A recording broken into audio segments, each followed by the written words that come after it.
All right, so I know what happened Sunday night.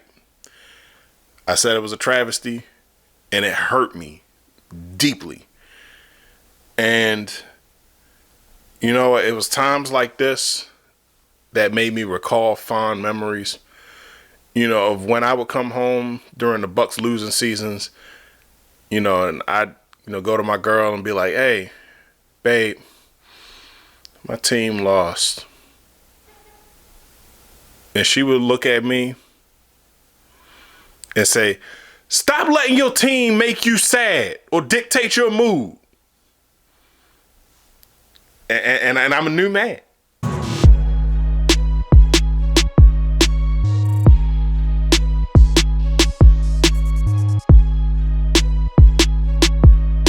What is up, everybody? My name is Advance, and this is Advanced Sports Talk.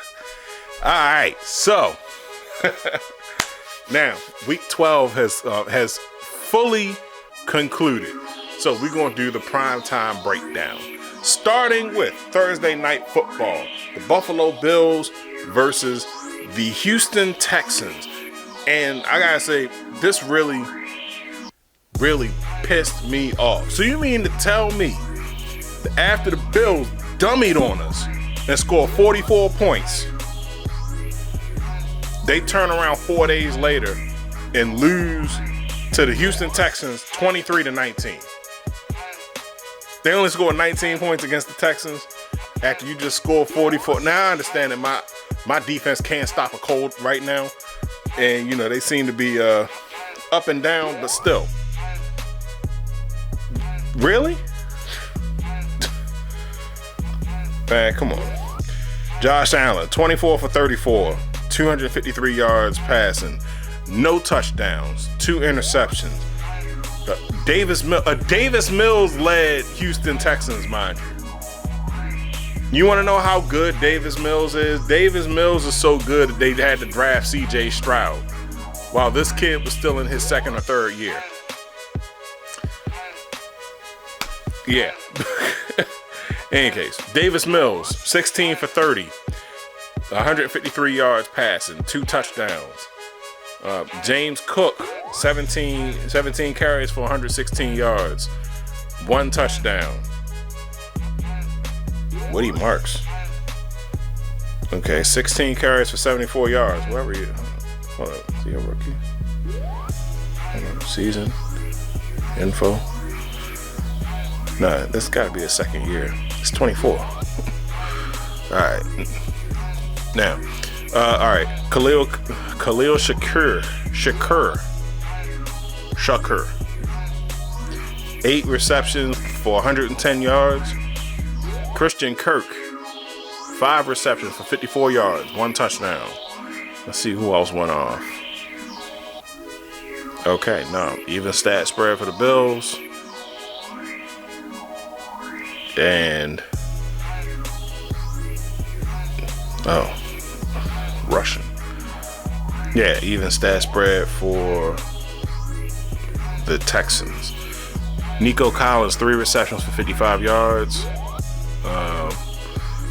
Let's see, I already said Christian Kirk and Jaden Higgins, sorry. 4 receptions for 38 yards, 1 touchdown. Yeah, I mean, hey, if you hold the Bills to 19 points, you should win.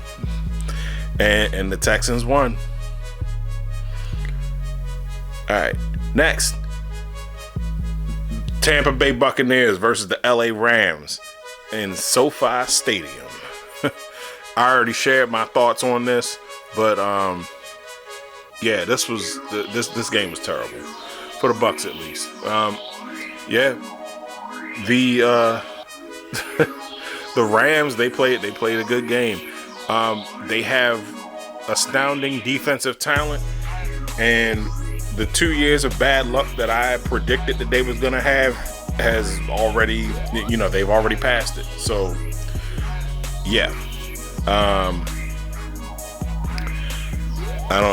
So in any case, let's get to the score. All right, so the Rams beat the Buccaneers 34-7. Baker Mayfield had a terrible looking shoulder injury going into halftime. They said it was an AC joint sprain. They don't know if he's going to be back next week, but they're going to watch him throughout the week. So we'll see what happens Sunday. I would sit him down Sunday just in case, just give that shoulder a little bit of extra time, and then just come back strong for the last 5 games of the season. All right, but nevertheless,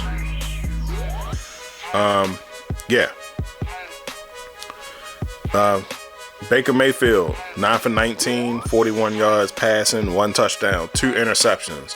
That was bad. The first interception he threw was terrible. That wasn't even his fault. Cade Otton practically handed it to him. They handed it to dude. Like, he was like, "Oh, for me? Thanks," and just took off running. All right, let's see. Teddy Bridgewater, because he came in. I got thoughts on that, but I'll say that for later. I've already expressed my thoughts.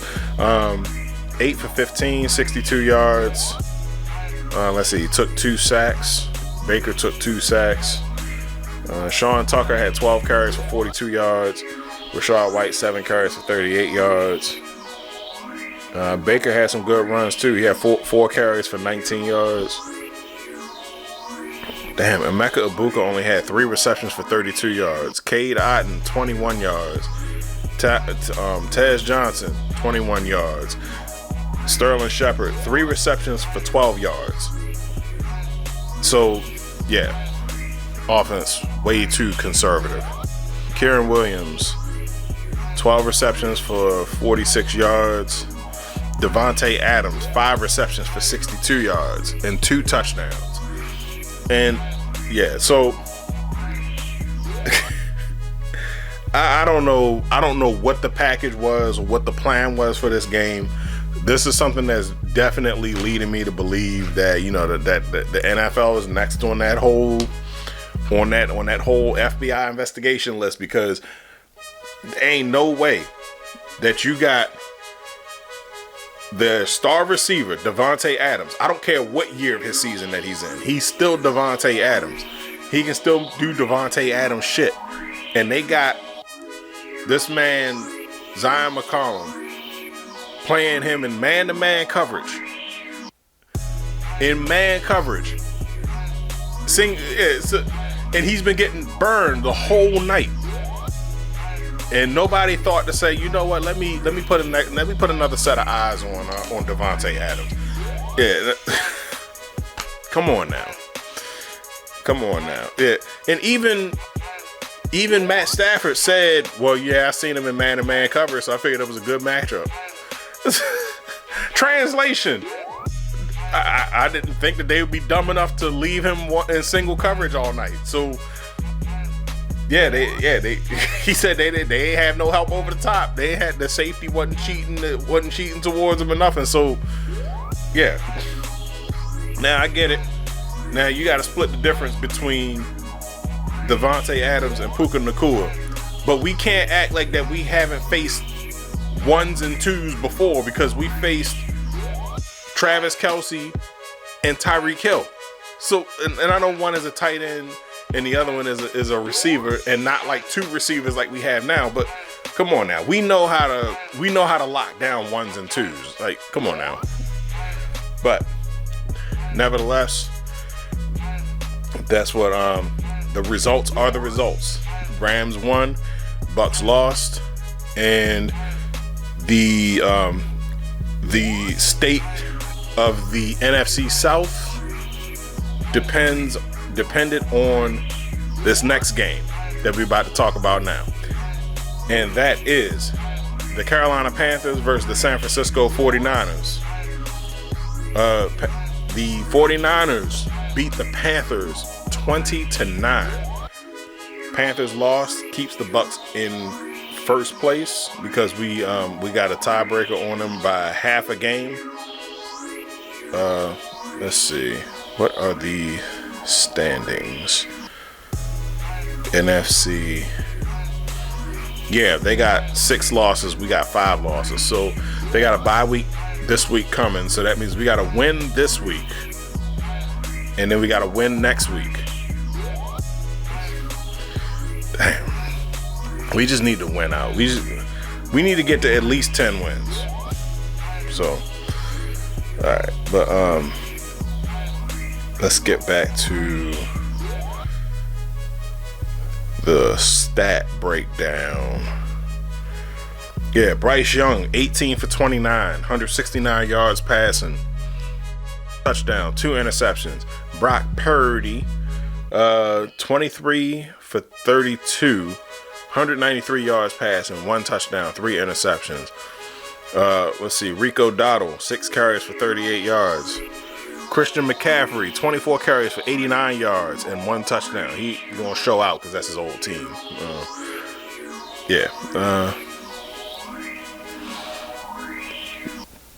Tetairoa McMillan. I think I had trouble pronouncing that name last week too. Let's see, 2 receptions, 35 yards, 1 touchdown. Jawan Jennings, 5 receptions, 41 yards, and 1 touchdown. Did anybody else go off? No.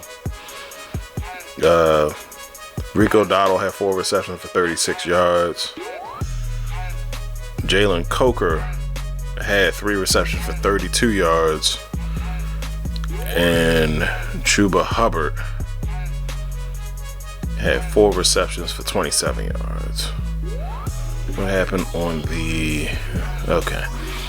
All right. George Kittle, 6 receptions for 78 yards. Christian McCaffrey, 7 receptions for 53 yards. Brian Robinson, 7 carries for 41 yards. Okay. So, yeah, all right. Christian McCaffrey, see, Mac, don't fuck around and get hurt. Brian Robinson going to take your spot. All right. But, nevertheless, all right, that's the breakdown for the Sunday, for week 12 primetime games. All right. What did you think about Sunday's, not Sunday night's game? What do you think about this week's primetime games? Put your comments in the comment section down below, and we're going to chop it up and start this conversation. So next we're going to have the Thanksgiving episode, because there are games on Thanksgiving, and there's a game on Black Friday too. So I don't know how I'm going to break that down, but I'll figure something out. But nevertheless, my name is Advance. Don't forget to like, share, subscribe on everything. I'm out.